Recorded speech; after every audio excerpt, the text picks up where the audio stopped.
Alors les tablettes tactiles étaient des candidates idéales pour jouer avec le son. Ça n'a pas manqué, un grand nombre d'éditeurs de logiciels ont créé des synthétiseurs qui sont contrôlables sur l'iPad, qui tournent sur l'iPad et qui sont contrôlables directement sur l'écran. Le gros avantage, et c'est même pour ça que je m'en suis procuré un, c'est que vous n'avez pas du tout d'assignation, de MIDI learn à faire, tous les paramètres sont sous les doigts instantanément, donc on peut très vite en faire un véritable instrument, d'autant plus qu'on peut brancher un clavier MIDI dans l'iPad avec l'adaptateur qui va bien.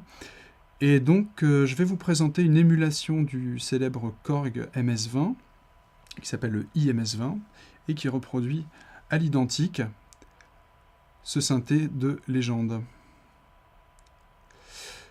Donc voilà, on retrouve dans la partie gauche les deux oscillateurs, le VCO mixeur, deux filtres, un passe haut, un passe bas, évidemment des LFO. Et alors ce qui est intéressant, c'est toute la partie patching, hein, c'est-à-dire qu'on peut quand même faire un certain nombre d'assignations soi-même. C'est évidemment pas autant que dans un synthé virtuel comme Massive ou dans le Moog modular, mais néanmoins on peut avoir des sons quand même très intéressants. C'est un bon outil de jeu, le MS-20. L'ergonomie est pas top, mais si vous avez compris la synthèse, il vous faudra quelques dizaines de minutes pour le prendre en main. Donc je vais vous proposer quelques sons que j'ai créés. Par exemple celui-là.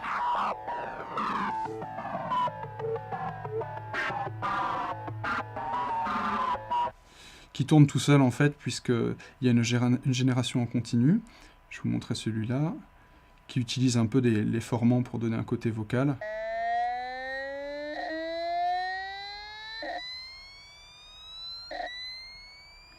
Et j'ai mappé la molette de modulation pour pouvoir faire des variations sur le pitch.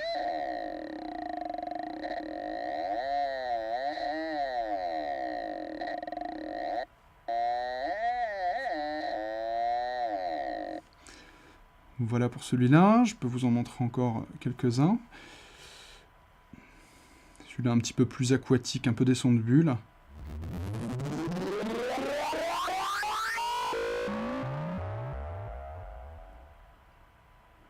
Des bulles électriques, hein, comme son nom l'indique.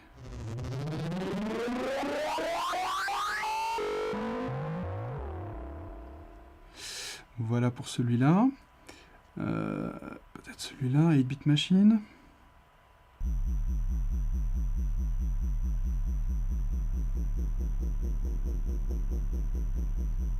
Voilà, j'ai branché la molette de modulation ici sur Cutoff Frequency.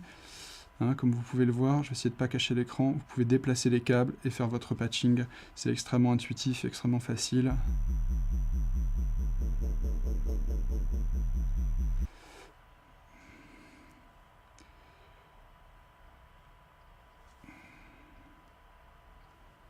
Un dernier un peu plus compliqué, un peu plus de patching. Il y a un avantage par rapport à la véritable version du MS-20, c'est que forcément on ne pouvait pas brancher deux jacks dans une seule en basse jack. Là c'est possible, vous voyez par exemple ma modulation contrôle deux paramètres simultanés. Donc ça c'est un avantage par rapport à la machine originale.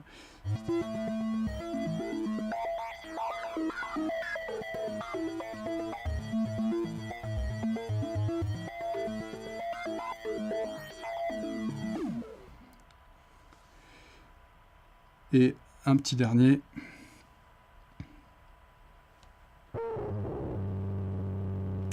Bon, je suis sound designer, je cherche souvent les effets de bord à créer des choses un petit peu inouïes pour mettre sur des films ou des jeux vidéo, donc c'est pour ça que j'ai souvent des sons un petit peu barrés.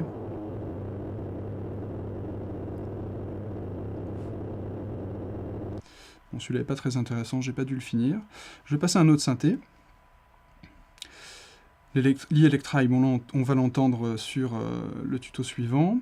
Il y a des petits synthés gratuits que j'avais essayés. Je vais vous en montrer un autre qui est très sympa, qui est l'Animoog, qui a été développé par Moog. Et du coup, ils ont réellement réfléchi à un synthétiseur pour l'iPad, avec des contrôles pour l'iPad, avec une grande surface tactile au milieu.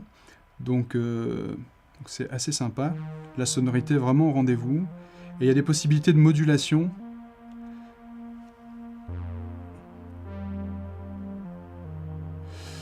Donc là, tout de suite, on a un outil de jeu, on peut enregistrer des riffs, on peut le brancher du coup sur sa carte son et en faire un véritable instrument. Encore une fois, on peut brancher un clavier MIDI dessus.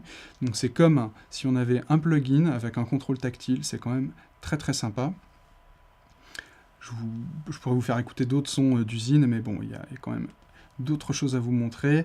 En dernier, je vais lancer la Reactable, que vous connaissez peut-être si vous suivez un peu la musique électronique, parce que Björk en a utilisé pendant un certain moment. C'était donc une surface tactile avec la détection de forme. On pose des blocs dessus qui correspondent à différents composants du synthétiseur et des samplers, et ce qui permet de manière physique d'agencer des sons, de contrôler des sons. Donc je vais... Vous voyez, on a ici tout un ensemble d'éléments. On a des samplers, on a des oscillateurs, on a des loops. On peut même utiliser une entrée audio. On peut utiliser l'accéléromètre pour contrôler aussi des choses. Alors, j'ai fait une petite erreur. Je vais aller dans Library. Je vais vous montrer une table que j'ai faite. Alors, je ne sais pas ce que ça vaut. C'est des petites expérimentations. Voilà, par exemple, là, on a un séquenceur qui est branché sur un sampler avec un delay derrière. Et au centre, on a la sortie audio. Voilà.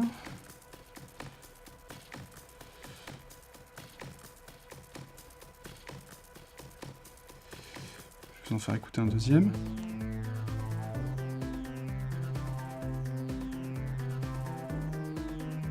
Ah, petite dissonance, j'ai pas dû le finir. On va écouter le dernier, voir si c'est plus intéressant. Et bien là, il n'y a pas de son parce que je l'ai désactivé. On peut faire une équivalente de la commande mute en coupant ici les liens, on cut, et du coup on peut faire un petit mix en temps réel. Évidemment les possibilités sont limitées, mais c'est quand même assez fun.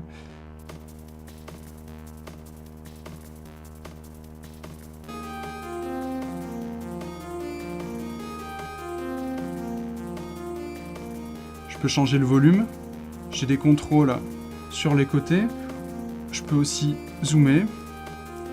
Et en tournant, j'ai fait une fausse manipulation. Hop. Enfin, je peux éditer évidemment les ADSR, je peux éditer un certain nombre de choses, changer la forme d'onde graphiquement.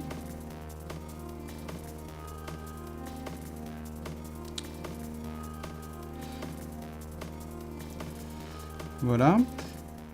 Pour la Reactable, écoutez, c'est tout. Il y en a encore d'autres évidemment qui sortent à intervalles réguliers, notamment le K-Oscillator de Korg qui est très sympa, que j'ai pas encore eu sous les mains parce que j'ai la machine physique à la maison, mais je pense que je vais pas tarder à le télécharger. Voilà, donc beaucoup de fun avec la synthèse sur iPad, et je pense que ça va pas s'arrêter. Notez aussi qu'on peut utiliser l'iPad comme contrôleur MIDI, donc vous pouvez contrôler vos synthés virtuels maintenant via l'iPad avec des applications comme Touch OSC. Vous pouvez contrôler votre séquenceur, votre table de mixage, etc. Donc il y a vraiment un grand intérêt pour les musiciens et les synthésistes à tirer de cette machine.